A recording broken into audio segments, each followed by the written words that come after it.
মহান আল্লাহ তাআলার দরবারে আশ্রয় প্রার্থনা করছি, যিনি এই বিশ্বজাহানের মালিক। মহান আল্লাহ তাআলা এই দুনিয়াতে অসংখ্য নবী রাসূল পাঠিয়েছেন। নবী রাসূলদের জীবনের উদ্দেশ্য ছিল একটাই, আর সেটা হচ্ছে মানুষকে তাওহীদের শিক্ষা দেওয়া। পবিত্র কোরআনে সর্বমোট ২৫ জন নবীর কথা উল্লেখ করা হয়েছে। তবে পবিত্র কোরআনে উল্লেখ করা এই ২৫ জনের বাইরেও অসংখ্য নবী রাসূল এই দুনিয়াতে এসেছেন। হাদিস গ্রন্থসমূহ থেকে জানা যায়, মহান আল্লাহ তাআলা এই দুনিয়াতে প্রায় ১,২৪,০০০ নবী রাসূলকে পাঠিয়েছেন। এখন প্রশ্ন হচ্ছে, এই নবী রাসূলদের জীবন কেমন ছিল? তারা কিভাবে মানুষকে তাওহীদের শিক্ষা দিতেন? নবী রাসূলগণ কিভাবে মৃত্যুবরণ করেছিলেন? তাদেরকে কোথায় কবর দেওয়া হয়েছিল? এবং নবী রাসূলগণ কত বছর বয়সে মৃত্যুবরণ করেছিলেন? তবে এখানে একটি বিষয় জেনে রাখা দরকার, নবী রাসূলগণ কিন্তু কবরের মধ্যে জীবিত অবস্থায় রয়েছেন। এই বিষয়ে পবিত্র কোরআনে মহান আল্লাহ তাআলা বলেছেন, যারা মহান আল্লাহ তাআলার রাস্তায় নিহত হয় তাদেরকে তোমরা মৃত বলো না, বরং তারা জীবিত, কিন্তু তোমরা তা উপলব্ধি করতে পারো না। সূরা আল বাকারা আয়াত ১৫৪। মহান আল্লাহ তাআলা আরও বলেছেন, যারা আল্লাহ তাআলার পথে নিহত হয় তাদেরকে কখনোই মৃত মনে করো না, বরং তারা জীবিত এবং তারা তাদের রবের নিকট থেকে রিজিক প্রাপ্ত। সূরা আল ইমরান আয়াত ১৬৯। নবী করিম সাল্লাল্লাহু আলাইহি ওয়াসাল্লাম মেরাজের রাতে মুসা আলাইহি ওয়াসাল্লামকে তার কবরের মধ্যে সলাত আদায় করতে দেখেছিলেন। আবার যখন নবী করিম সাল্লাল্লাহু আলাইহি ওয়াসাল্লাম ষষ্ঠ আসমানে গিয়েছিলেন, সেখানেও তিনি মুসা আলাইহি ওয়াসাল্লামকে দেখেছিলেন। নবী রাসূলগণ কবরে যে জীবিত রয়েছেন সেটাকে বারজাখী জীবন বলে। তবে এই জীবনটা কেমন সেটা একমাত্র মহান আল্লাহ তাআলাই ভালো জানেন। মূল কাহিনী শুরু করার আগে ভিডিওটি লাইক করে চ্যানেলটি সাবস্ক্রাইব করুন। এই ভিডিও সম্পর্কে আপনার যে কোনো মতামত কমেন্ট করে জানাতে ভুলবেন না। চলুন শুরু করা যাক।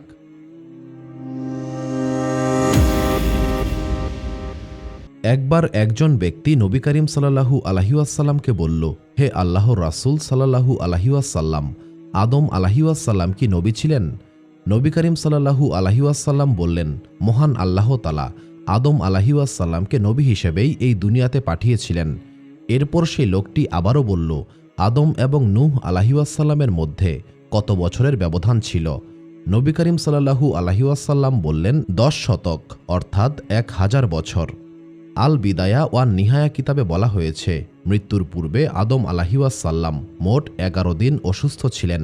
অসুস্থ অবস্থায় তিনি তার পুত্র শীশ আলাইহি ওয়াসাল্লামকে অনেক ওসিয়ত করেছিলেন। এই ওসিয়ত সমূহের মধ্যে একটি ছিল কাবিলের সন্তানদের ব্যাপারে। আদম আলাইহি ওয়াসাল্লাম শীশ আলাইহি ওয়াসাল্লামকে আদেশ দিয়েছিলেন তিনি যেন কাবিলের সন্তানদেরকে কোনো জ্ঞান দান না করেন। শীশ আলাইহি ওয়াসাল্লাম পিতার এই আদেশ পালন করেছিলেন। তিনি কাবিলের সন্তানদেরকে এমন কোনো জ্ঞান দেন নাই যাতে তারা উপকৃত হতে পারে। জান্নাতে আদম আলাইহি ওয়াসাল্লামের সামনে তার সকল সন্তানকে উপস্থিত করা হয়েছিল। এমন সময় দাউদ আলাইহি ওয়াসাল্লামের সৌন্দর্য দেখে আদম আলাইহি ওয়াসাল্লাম মুগ্ধ হয়েছিলেন। তিনি বললেন, হে আমার রব, আমার এই পুত্রকে কত বছর আয়ু দেওয়া হয়েছে? মহান আল্লাহ তাআলা বললেন, দাউদকে মাত্র ৪০ বছর আয়ু দেওয়া হয়েছে। তখন আদম আলাইহি ওয়াসাল্লাম বললেন, হে আমার রব, আমার এই পুত্র এত সুন্দর, অথচ আয়ু মাত্র ৪০ বছর। হে আমার রব, আপনি আমার আয়ু থেকে আরও ৬০ বছর আয়ু আমার এই পুত্রকে দিয়ে দিন। মহান আল্লাহ তাআলা আদম আলাইহি ওয়াসাল্লামের এই দোয়া কবুল করেছিলেন। যখন আদম আলাইহি ওয়াসাল্লামের মৃত্যুর সময় ঘনিয়ে এসেছিল, তখন মালাকুল মউত আদম আলাইহি ওয়াসাল্লামের সামনে উপস্থিত হয়েছিলেন। কিন্তু আদম আলাইহি ওয়াসাল্লাম মালাকুল মউতকে বললেন, হে মালাকুল মউত, আমার তো এখনও ৬০ বছর অবশিষ্ট রয়েছে। তখন মালাকুল মউত বললেন, হে সম্মানিত নবী, আপনি যখন জান্নাতে ছিলেন তখন আপনার আয়ু থেকে ৬০ বছর আয়ু নবী দাউদ আলাইহি ওয়াসাল্লামকে দান করেছিলেন। তখন আদম আলাইহি ওয়াসাল্লাম বললেন, আমি কাউকে আমার আয়ু দান করিনি। মূলত আদম আলাইহি ওয়াসাল্লাম আয়ু দান করার কথা ভুলে গিয়েছিলেন। যেহেতু আদম আলাইহি ওয়াসাল্লাম ভুলে গিয়েছিলেন, এই কারণে আদম সন্তান হিসেবে আমরাও অনেক বিষয় ভুলে যাই। তাফসির কিতাবসমূহে আদম আলাইহি ওয়াসাল্লামের মৃত্যুর ব্যাপারে বিস্তারিত আলোচনা করা হয়েছে। উবাই ইবনে কাব রাদিয়াল্লাহু তাআলা আনহু থেকে বর্ণিত, তিনি বলেছেন, যখন আদম আলাইহি ওয়াসাল্লাম মৃত্যুশয্যায় ছিলেন তখন তিনি তার সন্তানদেরকে বলেছিলেন, আমি জান্নাতের ফল খেতে চাই। আদম আলাইহিওয়াসাল্লামের এই কথায় আদম আলাইহিওয়াসাল্লামের সন্তানেরা জান্নাতের ফল খুঁজতে বের হয়েছিল। এমন সময় কয়েকজন ফেরেশতা এসে আদম আলাইহিওয়াসাল্লামের সন্তানদেরকে বলল, হে আদম আলাইহিওয়াসাল্লামের সন্তানগণ, আপনারা কোথায় যাচ্ছেন? আদম আলাইহিওয়াসাল্লামের সন্তানরা বললেন, আমাদের পিতা জান্নাতের ফল খেতে চেয়েছেন, আমরা সেই ফলের সন্ধান করছি।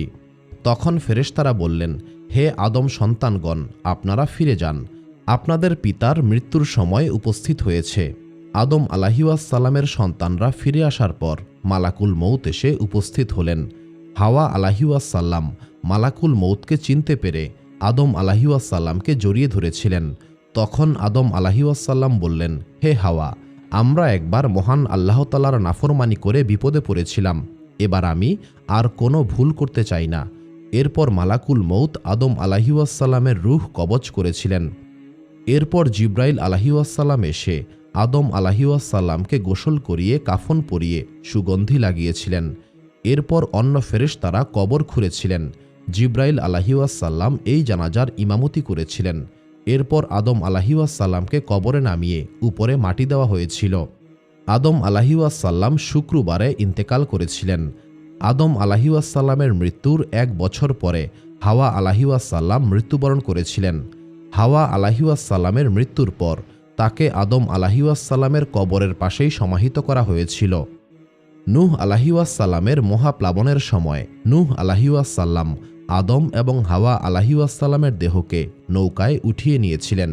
মহাপ্লাবন শেষ হওয়ার পর নূহ আলাইহিওয়াসাল্লাম আদম এবং হাওয়া আলাইহিওয়াসাল্লামের দেহকে আবারও কবর দিয়েছিলেন। তবে আদম আলাইহিওয়াসাল্লামকে কোথায় কবর দেওয়া হয়েছিল এই ব্যাপারে আলেমগণের মধ্যে মত পার্থক্য রয়েছে। একদল আলেমের মতে আদম আলাইহিওয়াসাল্লামকে কবর দেওয়া হয়েছিল ভারতবর্ষের সেই পাহাড়ে, যে পাহাড়ে তিনি অবতরণ করেছিলেন। আরেক দল আলেমের মতে আদম এবং হাওয়া আলাইহিওয়াসাল্লামকে কবর দেওয়া হয়েছিল মক্কার আবু কুবাইস পাহাড়ে। অন্য আরেক দল আলেমের মতে মহাপ্লাবনের পর আদম আলাইহিওয়াসাল্লামের দেহকে বাইতুল মুকাদ্দাসে দাফন করা হয়েছিল। তবে প্রকৃতপক্ষে আদম আলাইহিওয়াসাল্লামকে কোথায় কবর দেওয়া হয়েছিল এই ব্যাপারে মহান আল্লাহ তাআলাই ভালো জানেন। আদম আলাইহিওয়াসাল্লামের পুত্র হাবিল ছিলেন একজন সৎকর্মশীল ব্যক্তি। আদম আলাইহিওয়াসাল্লামের অন্য পুত্র কাবিল হাবিলকে অন্যায়ভাবে হত্যা করেছিল। হাবিলের মৃত্যুর ঘটনা ছিল মানবজাতির ইতিহাসের প্রথম হত্যাকাণ্ডের ঘটনা। হাওয়া আলাইহিওয়াসাল্লাম জোড়ায় জোড়ায় সন্তান প্রসব করতেন।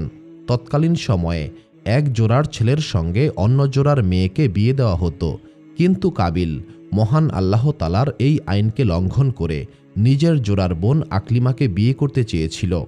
এই সমস্যার সমাধানের জন্য আদম আলাইহিওয়াসাল্লাম হাবিল এবং কাবিলকে কোরবানি করতে বলেছিলেন। মহান আল্লাহ তাআলা হাবিলের কোরবানিকে কবুল করেছিলেন। অন্যদিকে কাবিল মহান আল্লাহ তাআলার এই সিদ্ধান্তে প্রচণ্ড ক্ষুব্ধ হয়ে হাবিলকে হত্যা করে ফেলেছিল। হাবিলকে হত্যা করার পর কাবিল বুঝতে পারছিল না সে এই লাশ নিয়ে কি করবে। এমন সময় মহান আল্লাহ তাআলা 2টি কাকের মাধ্যমে কাবিলকে লাশ দাফন করার পদ্ধতি শিখিয়ে দিয়েছিলেন। কাকের দেখানো পদ্ধতি অনুসারে কাবিল হাবিলের লাশকে দাফন করেছিল। হাবিলের মৃত্যুর পর আদম আলাইহিওয়াসাল্লাম খুবই কান্নাকাটি করতেন। তখন মহান আল্লাহ তাআলা হাবিলের পরিবর্তে আদম আলাইহিওয়াসাল্লামকে আরও একটি পুত্র সন্তান দান করেছিলেন। এই পুত্রের নাম ছিল শীশ আলাইহিওয়াসাল্লাম। শীশ শব্দের অর্থ হচ্ছে মহান আল্লাহ তাআলার দান। আদম আলাইহিওয়াসাল্লামের মৃত্যুর পর মহান আল্লাহ তাআলা শীশ আলাইহিওয়াসাল্লামকে নবুয়ত দান করেছিলেন। শীশ আলাইহিওয়াসাল্লামকেও মহান আল্লাহ তাআলা একটি পুত্র সন্তান দান করেছিলেন। এই পুত্রের নাম ছিল আনুশ ইবনে শীশ। শীশ আলাইহিওয়াসাল্লামের মৃত্যুর পর আনুশ মানবজাতিকে নেতৃত্ব দিয়েছিলেন। আনুশের মৃত্যুর পর মানবজাতিকে নেতৃত্ব দিয়েছিলেন আনুশের পুত্র কাইনান ইবনে আনুশ। এই কাইনানকে মহান আল্লাহ তাআলা একজন শক্তিশালী পুত্র দান করেছিলেন। কাইনানের এই পুত্রের নাম ছিল মাইলাইল। অন্যদিকে অভিশপ্ত ইবলিশের পরামর্শ অনুসারে কাবিলের বংশধররা মাইলাইলের রাজ্য আক্রমণ করেছিল। মাইলাইল তখন ইবলিশ এবং তার বাহিনীকে পরাজিত করে পর্বতের গিরিখাদে আটকে রেখেছিলেন। মাইলাইল এই দুনিয়াতে 40 বছর রাজত্ব করেছিলেন। মাইলাইলের মৃত্যুর পর মানবজাতিকে নেতৃত্ব দিয়েছিলেন ইয়ারিদ। তিনি মানুষকে মহান আল্লাহ তাআলার রাস্তায় আহ্বান করতেন এবং দিনকে সমুন্নত রাখতে চাইতেন। ইয়ারিদকে মহান আল্লাহ তাআলা একজন নেককার পুত্র দান করেছিলেন। এই পুত্রের নাম ছিল খনুক। পরবর্তীকালে মহান আল্লাহ তাআলা এই খনুককেই নবুয়ত দান করেছিলেন। এই খনুকই হচ্ছেন নবী ইদ্রিস আলাইহিসসালাম। আদম এবং শীস আলাইহিসসালামের পর ইদ্রিস আলাইহিসসালাম ছিলেন এই দুনিয়াতে আগমন করা প্রথম নবী, যার উপর মহান আল্লাহ তাআলা সহিফা নাজিল করেছিলেন। তাফসির কিতাবসমূহে বলা হয়েছে, মহান আল্লাহ তাআলা ইদ্রিস আলাইহিসসালামের উপর প্রায় ৩০টি সহিফা নাজিল করেছিলেন। ইদ্রিস আলাইহিসসালাম মানুষকে তাওহীদের দাওয়াত দিতেন। ইদ্রিস আলাইহিসসালাম ছিলেন এই দুনিয়ার প্রথম মানুষ যিনি কলম ব্যবহার করতে শুরু করেছিলেন, যিনি প্রথম কাপড় সেলাই করেছিলেন এবং গ্রহ নক্ষত্র নিয়ে চিন্তাভাবনা করেছিলেন। তাফসির কিতাবসমূহে বলা হয়েছে, ইদ্রিস আলাইহিসসালাম এই দুনিয়াতে ৮৬৫ বছর জীবিত ছিলেন। এরপর মহান আল্লাহ তাআলা তাকে আসমানে উঠিয়ে নিয়েছিলেন। মারেফুল কোরআন কিতাবে বলা হয়েছে, ইদ্রিস আলাইহিসসালাম আদম আলাইহিসসালামের থেকে ৩০৮ বছর আয়ু বেশি পেয়েছিলেন। একবার ইবনে আব্বাস রাদিয়াল্লাহু তাআলা আনহু কাব আহবার রাদিয়াল্লাহু তাআলা আনহুকে জিজ্ঞাসা করেছিলেন, পবিত্র কোরআনে মহান আল্লাহ তাআলা বলেছেন, আমি ইদ্রিসকে উন্নত স্থানে উঠিয়েছি, এই আয়াতের অর্থ কি? তখন কাব রাদিয়াল্লাহু তাআলা আনহু বললেন, একবার মহান আল্লাহ তাআলা ইদ্রিস আলাইহিসসালামকে বলেছিলেন, হে ইদ্রিস, আমি তোমাকে এই দুনিয়াতে অবস্থান করা সকল আদম সন্তানের সমপরিমাণ সওয়াব দান করি। মহান আল্লাহ তাআলার এই কথায় ইদ্রিস আলাইহিসসালাম আরও বেশি পরিমাণে ইবাদত করতে চেয়েছিলেন। একবার একজন ফেরেশতা ইদ্রিস আলাইহিসসালামের সঙ্গে সাক্ষাৎ করতে এসেছিলেন। তখন ইদ্রিস আলাইহিসসালাম বললেন, হে সম্মানিত ফেরেশতা, আমি যদি এটা জানতে পারতাম আমার মৃত্যু কবে হবে, তবে আমি মৃত্যুর জন্য প্রস্তুতি গ্রহণ করতে পারতাম এবং আরও বেশি পরিমাণে মহান আল্লাহ তাআলার ইবাদত করতে পারতাম। তখন সেই ফেরেশতা বললেন, আপনি মালাকুল মউতের সঙ্গে সাক্ষাৎ করুন, তিনিই সকল জীবের প্রাণ হরণ করেন, এই ব্যাপারে তিনিই আপনাকে সাহায্য করতে পারবেন। ইদ্রিস আলাইহিসসালাম তখন বললেন, হে সম্মানিত ফেরেশতা, আপনি আমাকে মালাকুল মউতের কাছে নিয়ে চলুন। উক্ত ফেরেশতা তখন ইদ্রিস আলাইহিসসালামকে সঙ্গে নিয়ে চতুর্থ আসমানে গেলেন। এই সময়ে চতুর্থ আসমানে ইদ্রিস আলাইহিসসালামকে দেখে মালাকুল মউত খুবই আশ্চর্য হয়েছিলেন। মালাকুল মউত বললেন, হে সম্মানিত নবী, মহান আল্লাহ তাআলা আমাকে বলেছেন চতুর্থ আসমানে আপনার রূহ কবজ করতে। আমি ভাবছিলাম ইদ্রিস আলাইহিসসালাম দুনিয়াতে আছেন, আমি কিভাবে চতুর্থ আসমানে তার রূহ কবজ করব? কিন্তু যখন আপনাকে চতুর্থ আসমানে দেখলাম তখন আমি অবাক হয়ে গেলাম। এরপর মালাকুল মউত চতুর্থ আসমানে ইদ্রিস আলাইহিসসালামের রূহ কবজ করেছিলেন। আর এটাই হচ্ছে মহান আল্লাহ তাআলার বাণী, আর আমি তাকে উন্নত স্থানে উঠিয়েছি।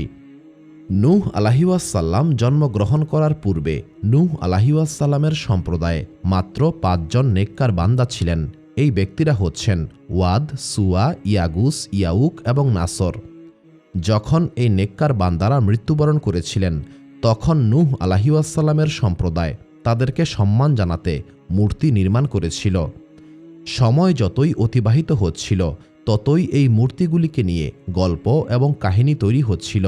এই সময়ে অভিশপ্ত ইবলিশ উপস্থিত হয়ে বলল, এই মূর্তিগুলি তোমাদের উপকার করতে পারবে, আবার ক্ষতিও করতে পারবে, কারণ এই মূর্তিগুলি হচ্ছে দেবতা। মানুষ এইভাবে ধীরে ধীরে মূর্তি পূজা শুরু করেছিল। নূহ আলাইহিসসালাম তার সম্প্রদায়ের কাছে ৯৫০ বছর পর্যন্ত অবস্থান করেছিলেন। মহাপ্লাবনের পর আরও অনেক বছর পর্যন্ত তিনি জীবিত ছিলেন। নূহ আলাইহিসসালামের মৃত্যুর পর তাকে কোথায় দাফন করা হয়েছিল এই ব্যাপারে আলেমগণের মধ্যে মত পার্থক্য রয়েছে। কেউ বলেন নূহ আলাইহিসসালামকে কুফায় কবর দেওয়া হয়েছে, আবার কেউ বলেন ইরাকে, আবার কেউ বলেন দামেশকে কবর দেওয়া হয়েছে, আবার কেউ বলেন নূহ আলাইহিসসালামের কবর রয়েছে বাইতুল মুকাদ্দাসে। নবী করিম সাল্লাল্লাহু আলাইহি ওয়াসাল্লাম বলেছেন, মহান আল্লাহ তাআলা নূহ আলাইহিসসালামকে ২৫০ বছর বয়সে নবুয়ত দান করেছিলেন। এরপর তিনি ৯৫০ বছর পর্যন্ত তার সম্প্রদায়কে মহান আল্লাহ তাআলার রাস্তায় আহ্বান করেছিলেন। মহাপ্লাবনের পর তিনি আরও ১৫০ বছর জীবিত ছিলেন। যখন মালাকুল মৌত নূহ আলাইহিওয়াসাল্লামের রূহ কবজ করতে এসেছিলেন, তখন তিনি নূহ আলাইহিওয়াসাল্লামকে বললেন, হে সম্মানিত নবী, আপনি নবীদের মধ্যে সবচাইতে বেশি আয়ু পেয়েছেন, আপনি দুনিয়াকে কেমন দেখলেন? তখন নূহ আলাইহিওয়াসাল্লাম বললেন, হে সম্মানিত ফেরেশতা, আমি দুনিয়াকে এমন একজন ব্যক্তির মতো দেখলাম যে ব্যক্তি একটি ঘর বানিয়েছে, সেই ঘরে 2টি দরজা রয়েছে। সেই ব্যক্তি এক দরজা দিয়ে প্রবেশ করে অন্য দরজা দিয়ে বের হয়ে যায়। নবী করিম সাল্লাল্লাহু আলাইহি ওয়াসাল্লাম বলেছেন, যখন নূহ আলাইহি ওয়াসাল্লামের মৃত্যুর সময় উপস্থিত হয়েছিল, তখন নূহ আলাইহি ওয়াসাল্লাম তার পুত্রদেরকে বলেছিলেন, আমি তোমাদেরকে শিরক এবং অহংকার থেকে সাবধান করছি। তখন সাহাবাগণ বললেন, হে আল্লাহর রাসূল সাল্লাল্লাহু আলাইহি ওয়াসাল্লাম, শিরকের ব্যাপারে আমরা জানি, কিন্তু অহংকার কি সেটাই বুঝতে পারছি না। তখন নবী করিম সাল্লাল্লাহু আলাইহি ওয়াসাল্লাম বললেন, অহংকার হচ্ছে সত্যকে উপেক্ষা করা এবং মানুষকে হেয় করা। বিখ্যাত তাবেয়ী ইবনে জাবির এবং অন্যান্য তাবেয়ীনগণ বলেছেন, নূহ আলাইহি ওয়াসাল্লামের কবর মসজিদুল হারামের আশেপাশেই অবস্থিত। অন্যদিকে লেবাননের বুকা শহরে বেকায় নূহ নামে একটি কবর রয়েছে। অনেকেই ধারণা করেন এটাই হচ্ছে নূহ আলাইহি ওয়াসাল্লামের কবর। তবে প্রকৃতপক্ষে নূহ আলাইহি ওয়াসাল্লামের কবর কোথায় রয়েছে এই ব্যাপারে মহান আল্লাহ তাআলাই ভালো জানেন। নবী হুদ আলাইহি ওয়াসাল্লামকে মহান আল্লাহ তাআলা আদ সম্প্রদায়ের জন্য পাঠিয়েছিলেন।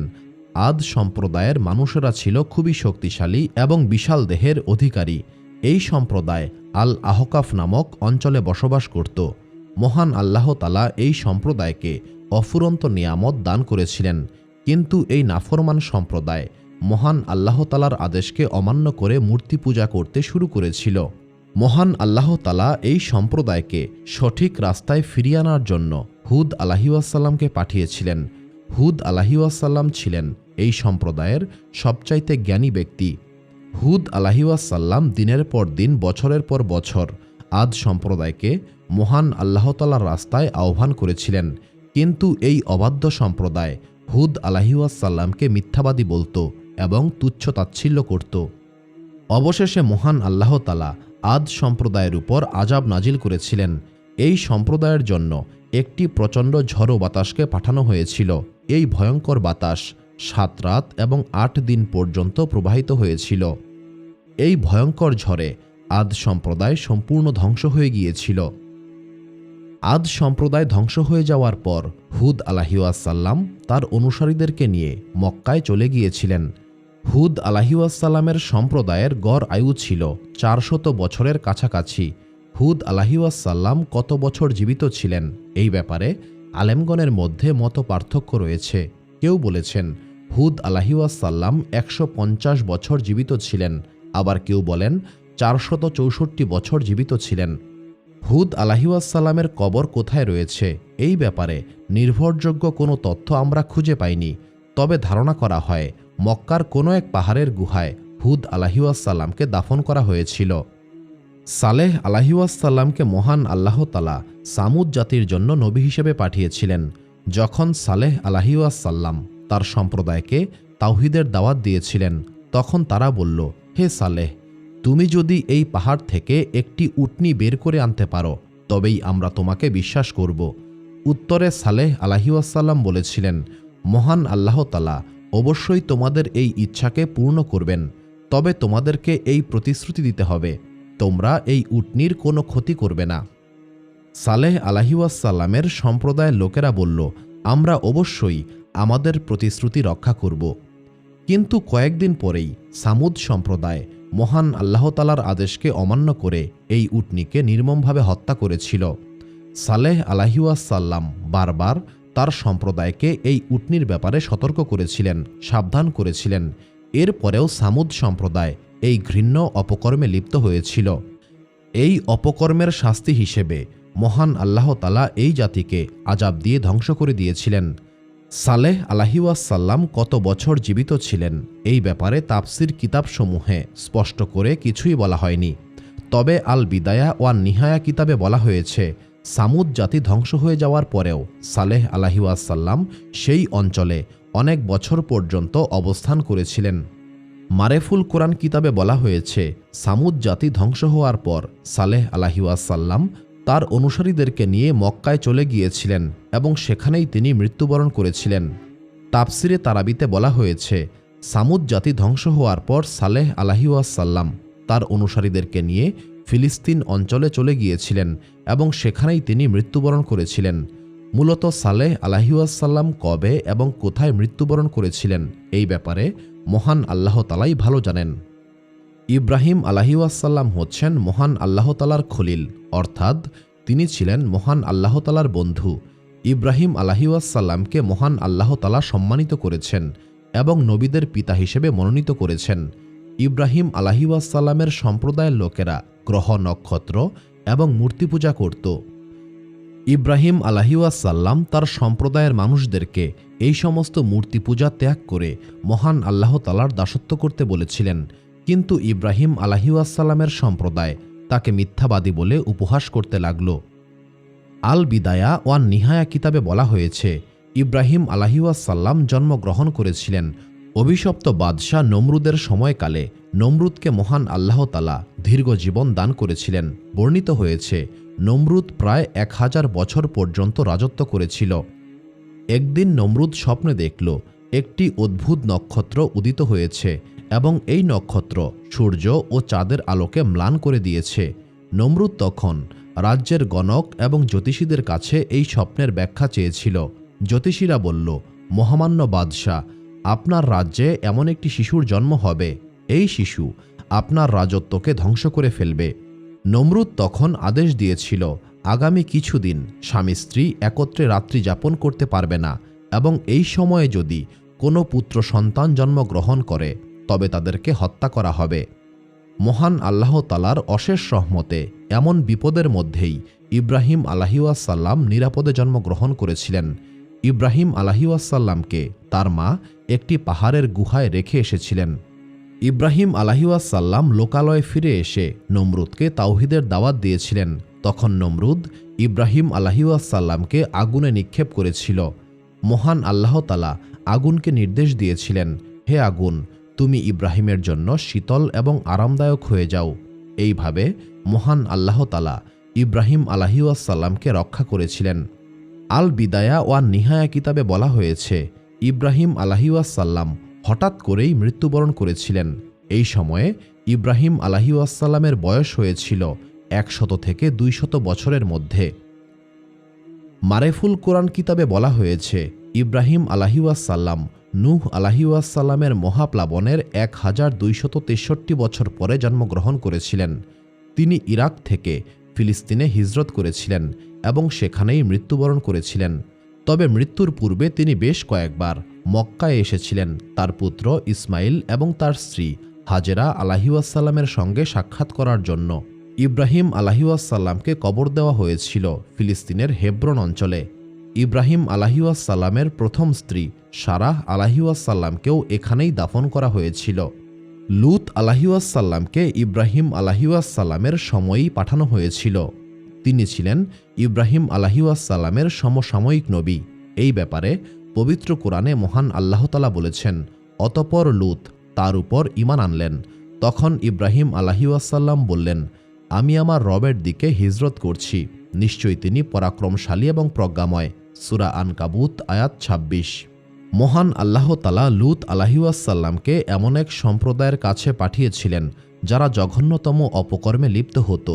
লূত আলাইহিওয়াসাল্লাম দিনের পর দিন, বছরের পর বছর এই নাফরমান সম্প্রদায়কে মহান আল্লাহ তাআলার রাস্তায় আহ্বান করেছিলেন, কিন্তু এই জালেম সম্প্রদায় লূত আলাইহিওয়াসাল্লামের আহ্বানকে প্রত্যাখ্যান করেছিল এবং লূত আলাইহিওয়াসাল্লামকে নিয়ে উপহাস করত। যখন এই জালেম সম্প্রদায় অন্যায়ের সমস্ত সীমা অতিক্রম করেছিল, তখন মহান আল্লাহ তাআলা এই নাফরমান জাতিকে ধ্বংস করে দিয়েছিলেন। লূত আলাইহিওয়াসাল্লাম কত বছর জীবিত ছিলেন এই ব্যাপারে তাফসির কিতাবসমূহে বিস্তারিতভাবে আলোচনা করা হয়নি। এমনকি লূত আলাইহিওয়াসাল্লামের কবর কোথায় রয়েছে এই ব্যাপারেও তেমন কোনো তথ্য পাওয়া যায় না। তবে ধারণা করা হয় তার সম্প্রদায় ধ্বংস হওয়ার পর তিনি ইরাকের সুয়ারা গ্রামে চলে গিয়েছিলেন এবং খুব সম্ভবত সেখানেই তার মৃত্যু হয়েছিল। তাফসির কিতাবসমূহে বলা হয়েছে, ইসমাইল আলাইহিওয়াসাল্লামের 12 জন পুত্র ছিল। মুহাম্মদ ইবনে ইসাক ইসমাইল আলাইহিওয়াসাল্লামের এই 12 জন পুত্রের নাম উল্লেখ করেছেন। তারা হচ্ছেন নাবিদ, কায়দার, আজবাল, মিশা, মাসমা, মাস, দুসা, আরব, ইয়াতুর, নাবিস, তাইমাহ এবং কাজী। ইসমাইল আলাইহিওয়াসাল্লামকে মহান আল্লাহ তাআলা মক্কা এবং মক্কার পার্শ্ববর্তী অঞ্চলসমূহের জন্য পাঠিয়েছিলেন। মক্কার পার্শ্ববর্তী অঞ্চলগুলি হচ্ছে জুরহুম, আমালেকা এবং ইয়েমেন। ইসমাইল আলাইহিওয়াসাল্লাম 137 বছর বয়সে মৃত্যুবরণ করেছিলেন। তাকে হাজরা আলাইহিওয়াসাল্লামের পাশে দাফন করা হয়েছিল। ওমর ইবনে আব্দুল রাহিমাতুল্লাহ থেকে বর্ণিত, তিনি বলেছেন, একবার ইসমাইল আলাইহিওয়াসাল্লাম বলেছিলেন, হে আমার রব, এই মক্কা অঞ্চলটা প্রচণ্ড গরম। তখন মহান আল্লাহ তাআলা ইসমাইল আলাইহিওয়াসাল্লামকে বলেছিলেন, হে ইসমাইল, আমি তোমার কবরে জান্নাতের একটি দরজা খুলে দেব, কিয়ামত পর্যন্ত তুমি জান্নাতের সেই বাতাস উপভোগ করবে। ইব্রাহিম আলাইহিওয়াসাল্লামের আরেক পুত্র এবং ইসমাইল আলাইহিওয়াসাল্লামের ভাই ইসহাক আলাইহিওয়াসাল্লাম 180 বছর পর্যন্ত জীবিত ছিলেন। তিনি ফিলিস্তিনের হেব্রন শহরে মৃত্যুবরণ করেছিলেন। বর্তমান সময়ে এই শহরটি খলিল শহর নামেই পরিচিত। এই শহরে ইসহাক আলাইহিওয়াসাল্লামের পিতা ইব্রাহিম আলাইহিওয়াসাল্লামও বসবাস করেছিলেন। ইসহাক আলাইহিওয়াসাল্লামকে ইব্রাহিম এবং সারাহ আলাইহিওয়াসাল্লামের কবরের পাশেই দাফন করা হয়েছিল। নবী ইউসুফ আলাইহিওয়াসাল্লাম যখন মিশরের বাদশাহ হয়েছিলেন, তখন তিনি তার পিতা ইয়াকুব আলাইহিওয়াসাল্লাম এবং তার ভাইদেরকে মিশরে যাওয়ার জন্য আমন্ত্রণ করেছিলেন। তখন ইয়াকুব আলাইহিওয়াসাল্লাম এবং বাকিরা ফিলিস্তিন থেকে মিশরে চলে গিয়েছিলেন। এই সময়টাতে ইয়াকুব আলাইহিওয়াসাল্লামের বয়স হয়েছিল 130 বছরেরও বেশি। মিশরে চলে আসার পর ইয়াকুব আলাইহিওয়াসাল্লাম আরও প্রায় 17 বছর জীবিত ছিলেন। যখন ইয়াকুব আলাইহিওয়াসাল্লাম মৃত্যুবরণ করেছিলেন, তখন তার বয়স হয়েছিল 147 বছর। মৃত্যুর পূর্বে নবী ইয়াকুব আলাইহিওয়াসাল্লাম ইউসুফ আলাইহিওয়াসাল্লামকে ওসিয়ত করেছিলেন যে তাকে যেন তার পিতা ইয়াকুব আলাইহিওয়াসাল্লাম এবং তার দাদা ইব্রাহিম আলাইহিওয়াসাল্লামের পাশেই কবর দেওয়া হয়। ইউসুফ আলাইহিওয়াসাল্লাম পিতার ওসিয়ত রক্ষা করেছিলেন। তিনি তার পিতা ইয়াকুব আলাইহিওয়াসাল্লামকে ইব্রাহিম আলাইহিওয়াসাল্লামের কবরের পাশেই দাফন করেছিলেন। ইউসুফ আলাইহিওয়াসাল্লামকে মহান আল্লাহ তাআলা অগণিত নিয়ামত দান করেছিলেন, কিন্তু একটা সময় পর তিনি মহান আল্লাহ তাআলার সান্নিধ্য পাওয়ার জন্য ব্যাকুল হয়ে পড়েছিলেন। তাফসির কিতাবসমূহে বলা হয়েছে, তিনিই ছিলেন সর্বপ্রথম নবী যিনি মহান আল্লাহ তাআলার কাছে মৃত্যুকে চেয়েছিলেন। এই ব্যাপারে পবিত্র কোরআনে মহান আল্লাহ তাআলা বলেছেন, অতঃপর ইউসুফ বলল, হে আমার রব, আপনি আমাকে রাজত্ব দান করেছেন এবং আমাকে স্বপ্নের ব্যাখ্যা শিখিয়েছেন। হে আকাশমণ্ডলী এবং পৃথিবীর স্রষ্টা, আপনি আমার পরকালের অভিভাবক। মুসলিম অবস্থায় আপনি আমাকে মৃত্যু দিন এবং আমাকে সৎকর্মশীল ব্যক্তিদের অন্তর্ভুক্ত করুন। সূরা ইউসুফ আয়াত 101। ইয়াকুব আলাইহিওয়াসাল্লামের মৃত্যুর 23 বছর পরে ইউসুফ আলাইহিওয়াসাল্লাম মৃত্যুবরণ করেছিলেন। এই সময়ে ইউসুফ আলাইহিওয়াসাল্লামের বয়স হয়েছিল 120 বছর। আল বিদায়া ওয়ান নিহায়া কিতাবে বলা হয়েছে, ইউসুফ আলাইহিওয়াসাল্লামকে নীল নদে একটি মার্বেলের কফিনে দাফন করা হয়েছিল, কারণ ইউসুফ আলাইহিওয়াসাল্লামের মৃত্যুর পর তার দাফন করাকে কেন্দ্র করে বনি ইসরায়েল সম্প্রদায়ের মধ্যে প্রচণ্ড ঝগড়ার সৃষ্টি হয়েছিল। বনি ইসরায়েল সম্প্রদায়ের প্রতিটা গোত্র চেয়েছিল তাদের এলাকায় ইউসুফ আলাইহিওয়াসাল্লামকে দাফন করা হোক, কারণ বনি ইসরায়েল সম্প্রদায় বিশ্বাস করত যে এলাকায় ইউসুফ আলাইহিওয়াসাল্লামকে দাফন করা হবে সেই এলাকায় মহান আল্লাহ তাআলা বরকত দেবেন। অবশেষে সর্বসম্মতিক্রমে ইউসুফ আলাইহিওয়াসাল্লামকে নীল নদে দাফন করা হয়েছিল, কারণ নীল নদের পানি এই কফিনকে স্পর্শ করে মিশরের সকল জমিতে পৌঁছে যাবে এবং সকলেই বরকতপ্রাপ্ত হবে। মারেফুল কোরআন কিতাবে বলা হয়েছে, মৃত্যুর পূর্বে ইউসুফ আলাইহিওয়াসাল্লাম বনি ইসরায়েল সম্প্রদায়কে ওসিয়ত করেছিলেন যে যখন মুসা আলাইহিওয়াসাল্লাম বনি ইসরায়েল সম্প্রদায়কে নিয়ে মিশর ছেড়ে চলে যাবেন, তখন যেন ইউসুফ আলাইহিওয়াসাল্লামের দেহটাকেও সঙ্গে করে নিয়ে যান। যখন মুসা আলাইহিওয়াসাল্লাম বনি ইসরায়েল সম্প্রদায়কে নিয়ে মিশর ছেড়ে ফিলিস্তিনের উদ্দেশ্যে রওনা হয়েছিলেন, তখন তিনি ইউসুফ আলাইহিওয়াসাল্লামের কবরের ব্যাপারে জানতে চেয়েছিলেন।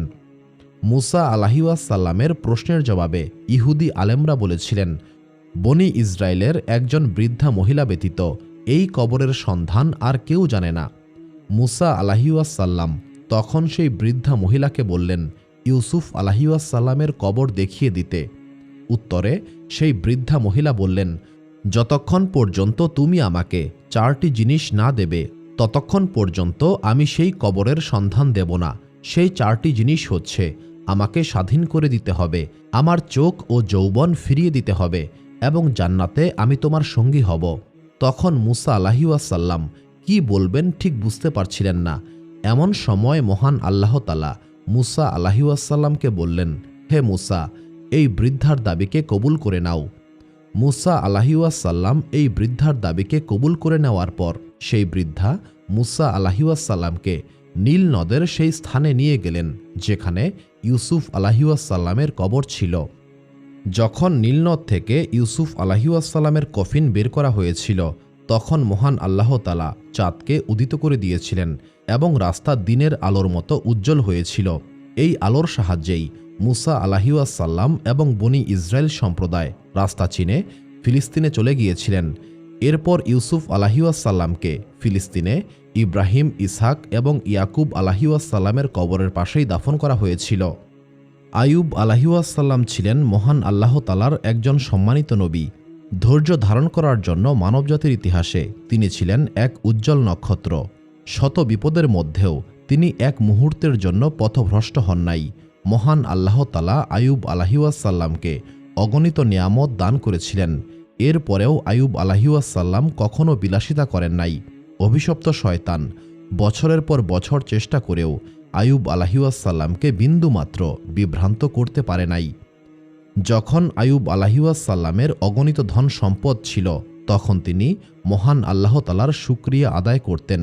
যখন তিনি নিঃস্ব অবস্থায় অসুস্থ হয়ে কুঁড়ে ঘরে ছিলেন তখন তিনি আরও বেশি পরিমাণে মহান আল্লাহ তাআলার ইবাদত করতেন। অবশেষে মহান আল্লাহ তাআলা আইয়ুব আলাইহিওয়াসাল্লামকে সমস্ত নিয়ামত ফিরিয়ে দিয়েছিলেন এবং আইয়ুব আলাইহিওয়াসাল্লামকে সুস্থ করে দিয়েছিলেন। আল বিদায়া ওয়ান নিহায়া কিতাবে বলা হয়েছে, আইয়ুব আলাইহিওয়াসাল্লাম 93 বছর বয়সে মৃত্যুবরণ করেছিলেন। অবশ্য অন্যান্য কিতাবে বলা হয়েছে মৃত্যুর সময় আইয়ুব আলাইহিওয়াসাল্লামের বয়স হয়েছিল 100 বছরেরও বেশি। আইয়ুব আলাইহিওয়াসাল্লামকে দাফন করা হয়েছিল তৎকালীন শাম দেশের সাদ নামক গ্রামে। শুআইব আলাইহিওয়াসাল্লামকে মহান আল্লাহ তাআলা মাদিয়ান সম্প্রদায়ের জন্য নবী হিসেবে পাঠিয়েছিলেন। এই অভিশপ্ত সম্প্রদায় আইকা নামক একটি বৃক্ষের পূজা করত। এই সম্প্রদায় ওজনে কম দিত এবং মানুষের হক নষ্ট করত। শুআইব আলাইহিওয়াসাল্লাম তার সম্প্রদায়কে উদ্দেশ্য করে বলতেন, হে আমার সম্প্রদায়, তোমরা ওজনে কম দিও না এবং মূর্তি পূজা ত্যাগ করে মহান আল্লাহ তাআলার দাসত্ব করো। মহান আল্লাহ তাআলা এক এবং অদ্বিতীয়, তার কোনো শরিক নেই। কিন্তু মাদিয়ান সম্প্রদায় শুআইব আলাইহিওয়াসাল্লামের এই আহ্বানকে প্রত্যাখ্যান করেছিল। এমনকি এই অভিশপ্ত সম্প্রদায় শুআইব আলাইহিওয়াসাল্লামকে হত্যা করার হুমকি পর্যন্ত দিয়েছিল এবং বলেছিল, হে শুআইব, তোমার রবকে বলো তিনি যেন আসমান থেকে আযাব নাজিল করেন, আমরা সেই আযাব দেখতে চাই। অবশেষে মহান আল্লাহ তাআলা আকাশ থেকে একটি বিকট শব্দ নাজিল করে এই সম্প্রদায়কে ধ্বংস করে দিয়েছিলেন। মাদিয়ান সম্প্রদায় ধ্বংস হওয়ার পর শুআইব আলাইহিওয়াসাল্লাম অনেক দিন পর্যন্ত জীবিত ছিলেন। এই সময়টাতে তিনি তার অনুসারীদেরকে তাওহীদের শিক্ষা দিতেন।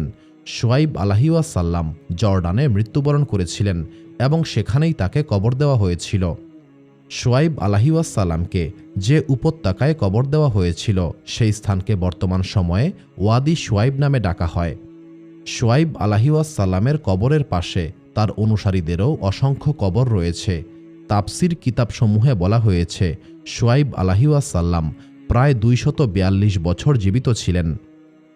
জুলফিকল আলাইহিওয়াসাল্লাম নবী ছিলেন নাকি একজন নেককার বান্দা ছিলেন, এই ব্যাপারে আলেমগণের মধ্যে মত পার্থক্য রয়েছে। তবে পবিত্র কুরআনের সূরা আম্বিয়ায় মহান আল্লাহ তাআলা জুলফিকল আলাইহিওয়াসাল্লামের ব্যাপারে আলোচনা করেছেন। মহান আল্লাহ তাআলা জুলফিকল আলাইহিওয়াসাল্লামকে ধৈর্যশীল ব্যক্তি হিসেবে অন্তর্ভুক্ত করেছেন। তাফসির কিতাবসমূহে বলা হয়েছে জুলফিকল আলাইহিওয়াসাল্লাম 45 বছর বয়সে মৃত্যুবরণ করেছিলেন। জুলফিকল আলাইহিওয়াসাল্লামকে ফিলিস্তিনের নাবলুস শহরের ফিকল হারেস নামক গ্রামে দাফন করা হয়েছিল। মহান আল্লাহ তাআলা ইউনুস আলাইহিওয়াসাল্লামকে তৎকালীন ইরাকের নিনুয়া সম্প্রদায়ের কাছে নবী হিসেবে পাঠিয়েছিলেন। ইউনুস আলাইহিওয়াসাল্লাম তার সম্প্রদায়কে বছরের পর বছর তাওহীদের দাওয়াত দিয়েছিলেন, কিন্তু নিনোয়া সম্প্রদায় ইউনুস আলাইহিওয়াসাল্লামের এই আহ্বানকে প্রত্যাখ্যান করেছিল। নিনোয়া সম্প্রদায়ের ক্রমাগত নাফরমানির কারণে ইউনুস আলাইহিওয়াসাল্লাম প্রচণ্ড বিরক্ত হয়ে পড়েছিলেন। শেষ পর্যন্ত ইউনুস আলাইহিওয়াসাল্লাম ধৈর্য ধারণ করতে পারেন নাই, তিনি তার সম্প্রদায়কে ছেড়ে চলে গিয়েছিলেন। ইউনুস আলাইহিওয়াসাল্লাম নিনোয়া সম্প্রদায়কে ছেড়ে চলে যাওয়ার পর আযাবের লক্ষণ প্রকাশ পেতে শুরু করেছিল। এরপরেই নিনোয়াবাসী তাদের মূর্তিগুলিকে ভেঙে ফেলেছিল এবং মহান আল্লাহ তাআলার দরবারে ক্ষমা চেয়েছিল। ফলে মহান আল্লাহ তাআলা সেই ফরিয়াদ কবুল করে নিনোয়াবাসীকে ক্ষমা করে দিয়েছিলেন। অন্যদিকে ইউনুস আলাইহিওয়াসাল্লাম একটি নৌকায় আরোহণ করেছিলেন। এমন সময় সমুদ্রে প্রচণ্ড ঝড়ের সৃষ্টি হয়েছিল। তখন নৌকার আরোহীরা বলল, নিশ্চয়ই এই নৌকায় পালিয়ে আসা কোনো গোলাম রয়েছে।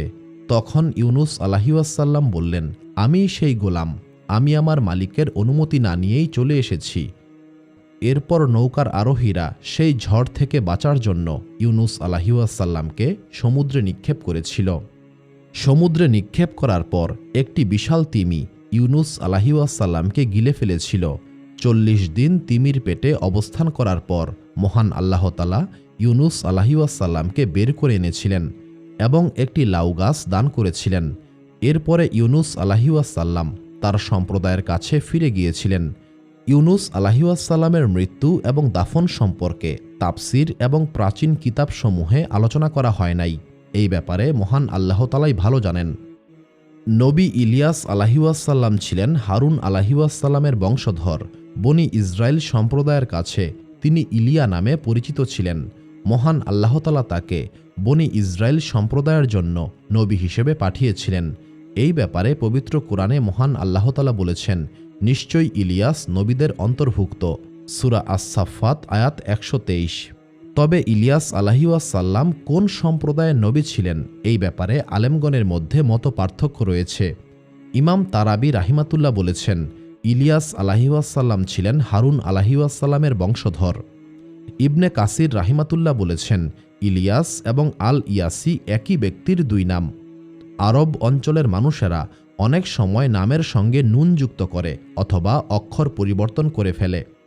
তবে ইলিয়াস আলাইহিওয়াসাল্লামের বয়স, মৃত্যু বা দাফন নিয়ে সঠিক তথ্য আমরা নির্ভরযোগ্য কোনো কিতাবে খুঁজে পাইনি। এই ব্যাপারে মহান আল্লাহ তাআলাই ভালো জানেন।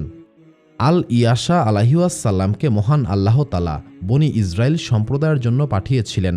তাকে মহান আল্লাহ তাআলা বিশেষভাবে সম্মানিত করেছেন।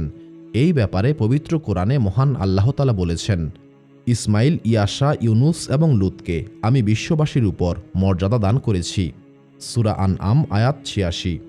তাফসিরে তারাবি কিতাবে বলা হয়েছে, আল ইয়াসা আলাইহিওয়াসাল্লাম ছিলেন ইলিয়াস আলাইহিওয়াসাল্লামের চাচাতো ভাই। আল ইয়াসা আলাইহিওয়াসাল্লামের বয়স, মৃত্যু এবং দাফন সম্পর্কে সঠিক কোনো তথ্য আমরা নির্ভরযোগ্য কোনো কিতাবে খুঁজে পাইনি। এই ব্যাপারে মহান আল্লাহ তাআলাই ভালো জানেন। উজায়ের আলাইহিওয়াসাল্লামকেও মহান আল্লাহ তাআলা বনি ইসরায়েল সম্প্রদায়ের জন্য পাঠিয়েছিলেন। তবে উজায়ের আলাইহিওয়াসাল্লাম আসলেই নবী ছিলেন কিনা এই ব্যাপারে আলেমগণের মধ্যে মত পার্থক্য রয়েছে।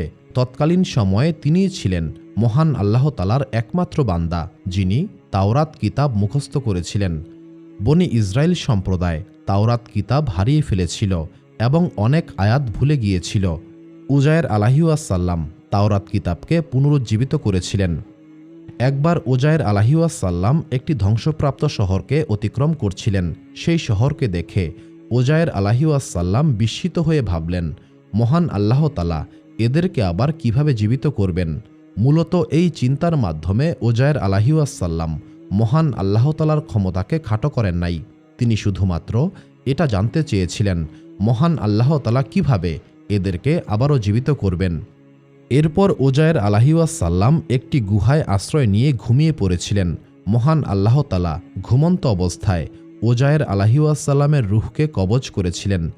100 বছর অতিবাহিত হওয়ার পর মহান আল্লাহ তাআলা উজায়ের আলাইহিওয়াসাল্লামকে আবারও জীবিত করেছিলেন। উজায়ের আলাইহিওয়াসাল্লাম ঘুম থেকে ওঠার পর মহান আল্লাহ তাআলা উজায়ের আলাইহিসসালামকে বললেন, হে উজায়ের, তুমি কতক্ষণ ঘুমিয়েছিলে? উজায়ের আলাইহিসসালাম বললেন, একদিন অথবা তার চেয়ে কিছুটা বেশি। মহান আল্লাহ তাআলা বললেন, হে উজায়ের, তুমি 100 বছর ঘুমিয়েছিলে। এরপর মহান আল্লাহ তাআলা উজায়ের আলাইহিসসালামের গাধাকে আবারও জীবিত করেছিলেন। উজায়ের আলাইহিসসালামের কাহিনী এই পর্যন্তই। তার বয়স, মৃত্যু এবং দাফন নিয়ে নির্ভরযোগ্য কোনো তথ্য আমরা খুঁজে পাইনি।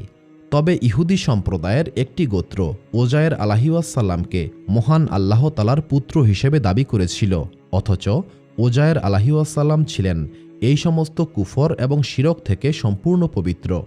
হারুন আলাইহিসসালাম ছিলেন মুসা আলাইহিসসালামের ভাই। একদিন মহান আল্লাহ তাআলা মুসা আলাইহিসসালামকে বললেন, হে মুসা, নিশ্চয়ই আমি হারুনকে মৃত্যু দেব, তুমি তাকে অমুক পাহাড়ে নিয়ে যাও।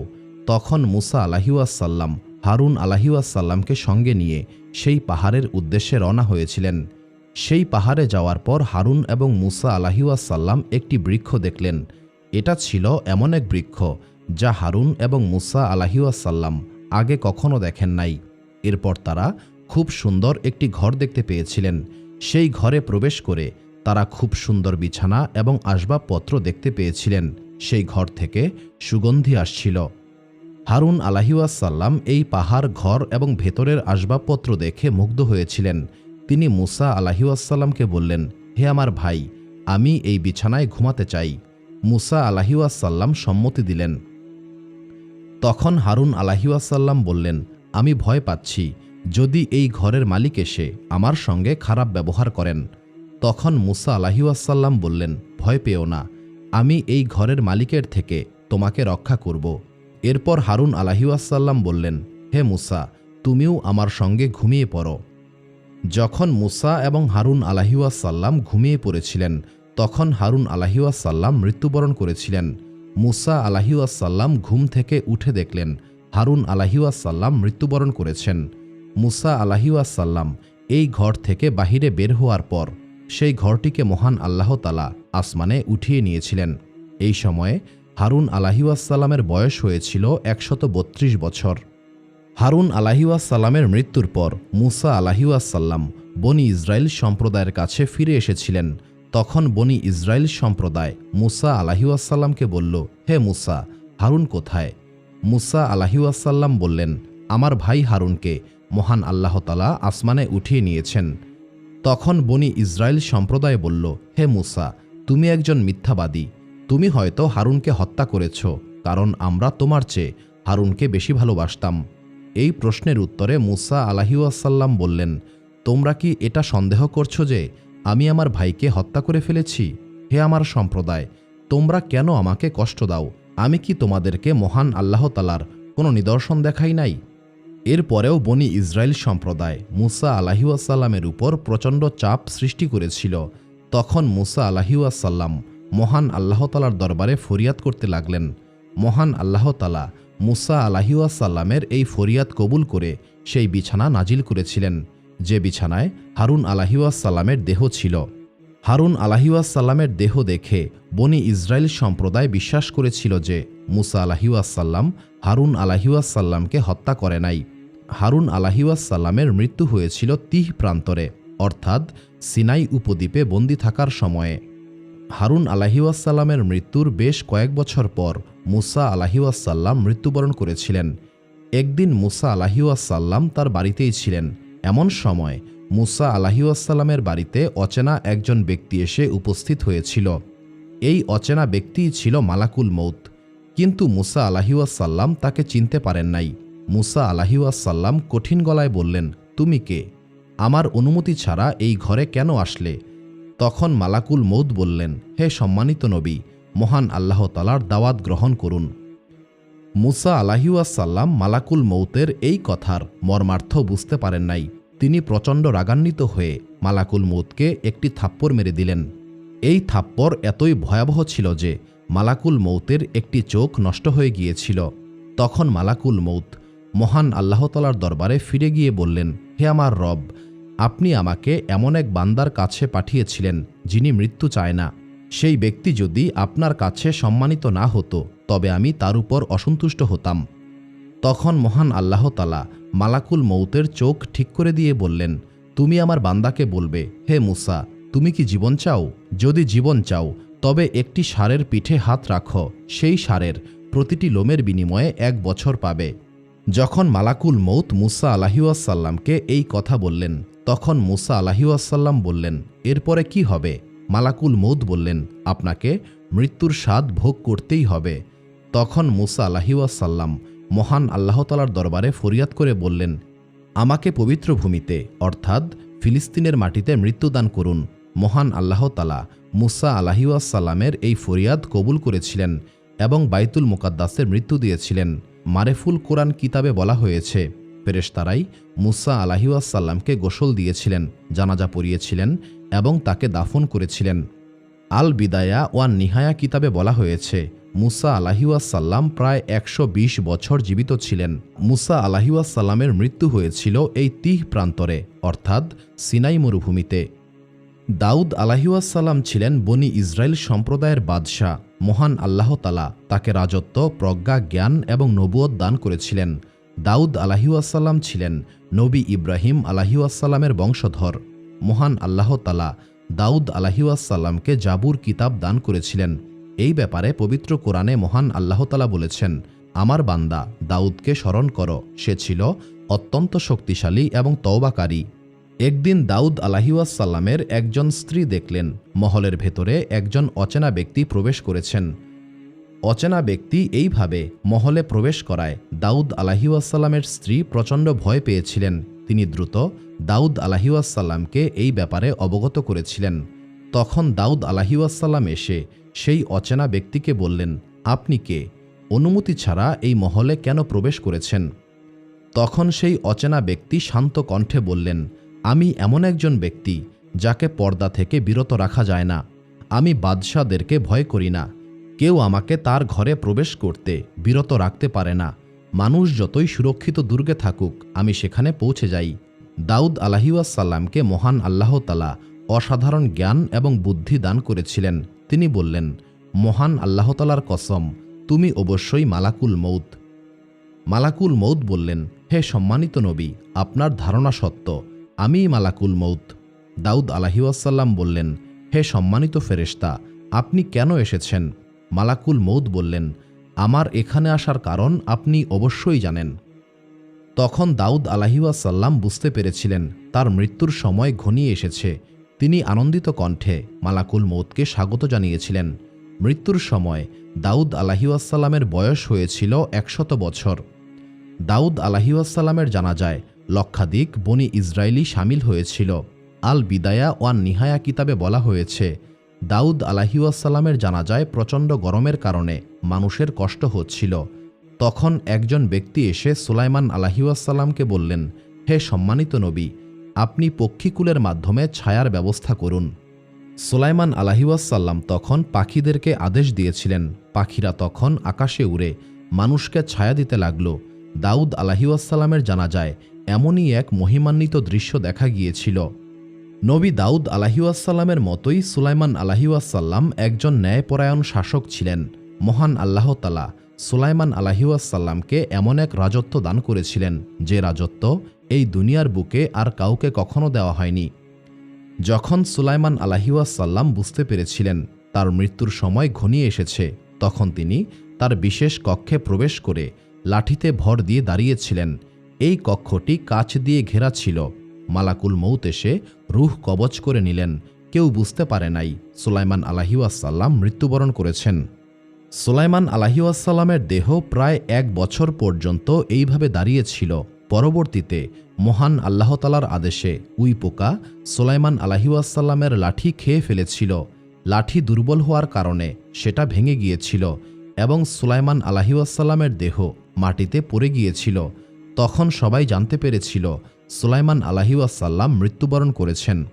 আব্দুর রহমান ইবনে ইয়াজিদ ইবনে আসলাম রাহিমাতুল্লাহ থেকে বর্ণিত, তিনি বলেছেন, সুলাইমান আলাইহিওয়াসাল্লাম মালাকুল মউতকে বলেছিলেন, হে সম্মানিত ফেরেশতা, আপনি যখন আমার ব্যাপারে আদেশপ্রাপ্ত হবেন তখন আমাকে জানাবেন। একদিন মালাকুল মউত সুলাইমান আলাইহিওয়াসাল্লামকে বললেন, হে সম্মানিত নবী, আপনার খুব বেশি সময় অবশিষ্ট নেই। তখন সুলাইমান আলাইহিওয়াসাল্লাম জিনদের মাধ্যমে একটি কাচের মহল নির্মাণ করেছিলেন। এরপর সেই মহলে লাঠিতে ভর দিয়ে দাঁড়িয়েছিলেন। এরপর মালাকুল মৌত সুলাইমান আলাইহিওয়াসাল্লামের রূহ কবজ করেছিলেন। জাকারিয়া আলাইহিওয়াসাল্লামকে মহান আল্লাহ তাআলা বনি ইসরায়েল সম্প্রদায়ের জন্য পাঠিয়েছিলেন। তিনি মরিয়ম আলাইহিওয়াসাল্লামের অভিভাবক ছিলেন। যখন মরিয়ম আলাইহিওয়াসাল্লাম জন্মগ্রহণ করেছিলেন, তখন মরিয়ম আলাইহিওয়াসাল্লামের অভিভাবক কে হবেন এটা নিয়ে বনি ইসরায়েল সম্প্রদায়ের মধ্যে প্রতিযোগিতা শুরু হয়েছিল। কারণ মরিয়ম আলাইহিওয়াসাল্লাম ছিলেন বনি ইসরায়েলের অন্যতম সম্মানিত ব্যক্তি ইমরানের কন্যা। তখন জাকারিয়া আলাইহিওয়াসাল্লাম বলেছিলেন, মরিয়মের অভিভাবক হওয়ার ক্ষেত্রে আমিই সবচেয়ে বেশি হকদার, কারণ মরিয়মের খালা হচ্ছেন আমার স্ত্রী। তখন বনি ইসরায়েলের আলেমরা বলেছিল, মরিয়মের অভিভাবক কে হবেন এটা লটারির মাধ্যমেই নির্ধারণ করা হবে। এরপর মহান আল্লাহ তাআলার ইচ্ছায় জাকারিয়া আলাইহিওয়াসাল্লাম মরিয়ম আলাইহিওয়াসাল্লামের অভিভাবক হয়েছিলেন।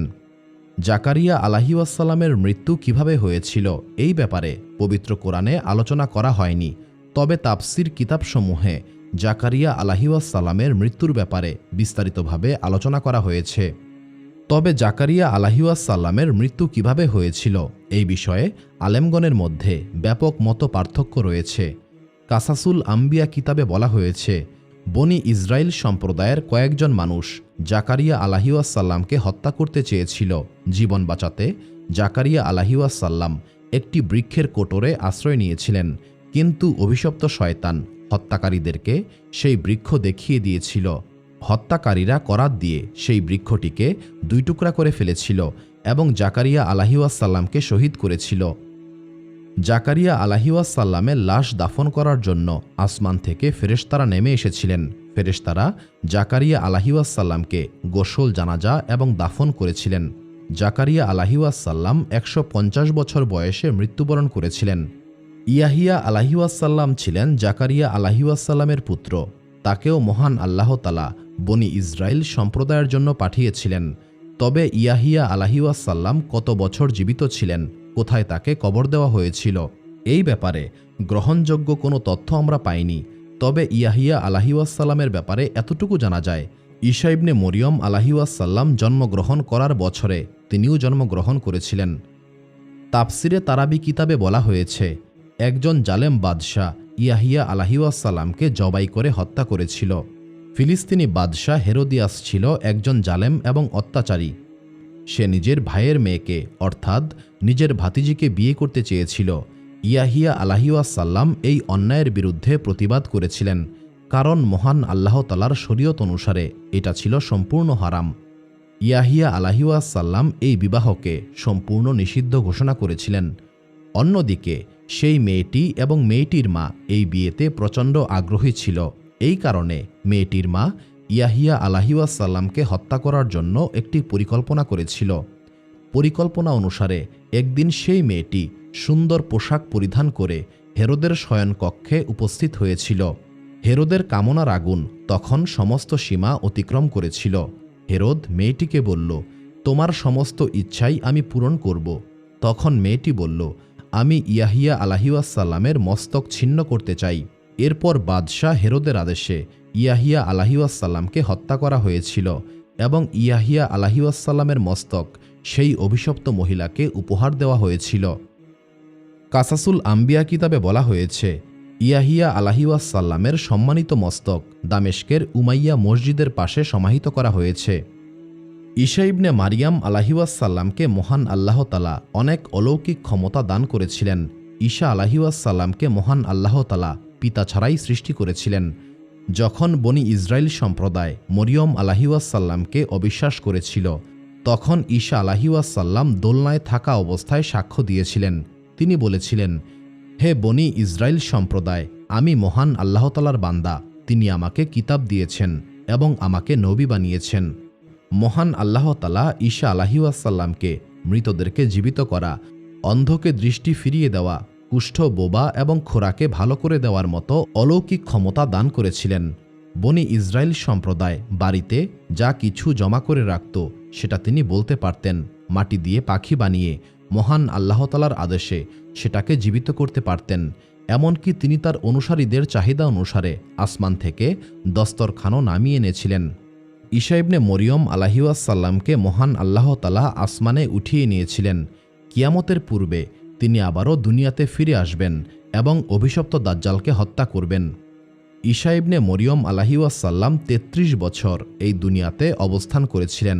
মহান আল্লাহ তাআলা তাকে ৩০ বছর বয়সে নবুয়ত দান করেছিলেন। ঈসা আলাইহিওয়াসাল্লামকে আসমানে উঠিয়ে নেওয়ার ৬ বছর পর মরিয়ম আলাইহিওয়াসাল্লামও মৃত্যুবরণ করেছিলেন। নবী করিম সাল্লাল্লাহু আলাইহিওয়াসাল্লাম ছিলেন সর্বশেষ নবী এবং রাসূল। নবী করিম সাল্লাল্লাহু আলাইহিওয়াসাল্লামের মাধ্যমেই নবুয়তের সিলসিলাকে বন্ধ করে দেওয়া হয়েছে। নবী করিম সাল্লাল্লাহু আলাইহিওয়াসাল্লামকে বিশেষ কোনো গোত্রের জন্য পাঠানো হয় নাই, তাকে সমগ্র মানবজাতির জন্য পাঠানো হয়েছে। মহান আল্লাহ তাআলা মেরাজের মাধ্যমে নবী করিম সাল্লাল্লাহু আলাইহিওয়াসাল্লামকে বিশেষভাবে সম্মানিত করেছেন। নবী করিম সাল্লাল্লাহু আলাইহিওয়াসাল্লামের ওফাত হয়েছিল ৬৩ বছর বয়সে।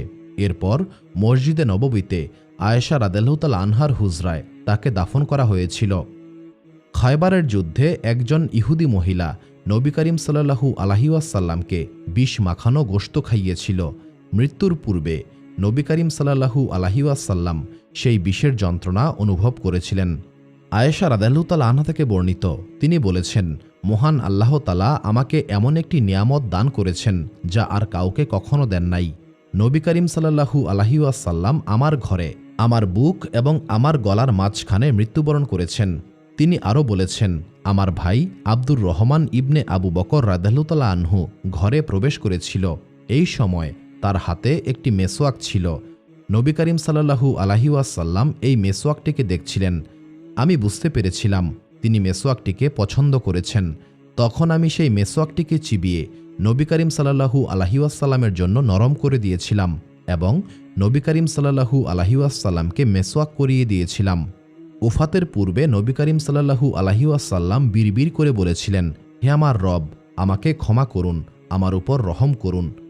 নবী করিম সাল্লাল্লাহু আলাইহিওয়াসাল্লাম পরপর ৩ বার এই কথাগুলি বলে মহান আল্লাহ তাআলার নৈকট্য অর্জন করেছিলেন। এখানে একটি লক্ষণীয় বিষয় হচ্ছে, মহান আল্লাহ তাআলা আরব অঞ্চলে আদম, হুদ, সালেহ, ইসমাইল, শুয়াইব এবং নবী করিম সাল্লাল্লাহু আলাইহিওয়াসাল্লামকে পাঠিয়েছিলেন। ইদ্রিস, নূহ, ইব্রাহিম এবং ইউনুস আলাইহিওয়াসাল্লামকে ইরাক অঞ্চলে পাঠিয়েছিলেন। লুত, ইসহাক, আয়ুব, জুলফিকল, দাউদ, সুলাইমান, ইলিয়াস, আল ইয়াসা, জাকারিয়া, ইয়াহিয়া এবং ঈসা আলাইহিওয়াসাল্লামকে শাম এবং ফিলিস্তিনের মাটিতে পাঠিয়েছিলেন। ইউসুফ, মুসা এবং হারুন আলাইহিওয়াসাল্লামকে মিশরে পাঠিয়েছিলেন। অনেকেই প্রশ্ন করেন, নবী রাসূলদের দাফন করার স্থান নিয়ে এত মত পার্থক্য কেন? বেশিরভাগ নবীদের কবর গোপন রাখার কারণ কি? শুধুমাত্র নবী করিম সাল্লাল্লাহু আলাইহিওয়াসাল্লাম ছাড়া বাকি সমস্ত নবীদের কবর গোপন রাখা হয়েছে। প্রকৃতপক্ষে মহান আল্লাহ তাআলা নবী রাসূলদের কবরকে লুকিয়ে রাখেন নাই বা লুকিয়ে রাখতে বলেন নাই। সময়ের পরিক্রমায় নবী রাসূলদের কবর বিলীন হয়ে গিয়েছিল। তবে ওমর ইবনুল খাত্তাব রাদিয়াল্লাহু তাআলা আনহু দানিয়েল আলাইহিওয়াসাল্লামের কবরের সন্ধান পেয়েছিলেন এবং তিনি এই বিষয়টাকে গোপন রেখেছিলেন, কারণ যদি এই কবর প্রকাশিত হতো তবে শিরক ছড়িয়ে পড়ার ভয় ছিল। নবী করিম সাল্লাল্লাহু আলাইহিওয়াসাল্লাম সাহাবাগণকে কঠোরভাবে নিষিদ্ধ করেছিলেন যে তার কবরকে যেন জমায়েত হওয়ার স্থান না বানানো হয় অথবা কোনো কাঠামো নির্মাণ না করা হয়। আবু হুরায়রা রাদিয়াল্লাহু তাআলা আনহু থেকে বর্ণিত, নবী করিম সাল্লাল্লাহু আলাইহিওয়াসাল্লাম বলেছেন, তোমাদের ঘরগুলিকে কবরস্থান বানিও না এবং আমার কবরকে উৎসবের স্থান বানিও না। সুপ্রিয় দর্শক মণ্ডলী, প্রতিদিন নতুন নতুন ভিডিও পেতে আমাদের চ্যানেলটি অবশ্যই সাবস্ক্রাইব করুন এবং পাশে থাকা বেল আইকনটি প্রেস করতে অবশ্যই ভুলবেন না এবং সেই সাথে আপনার যে কোনো মতামত আমাদের জানাতে আমাদের ভিডিওতে অবশ্যই কমেন্ট করুন। আশা করি আপনারা সবাই ভালো থাকবেন এবং সুস্থ থাকবেন। আসসালামু আলাইকুম।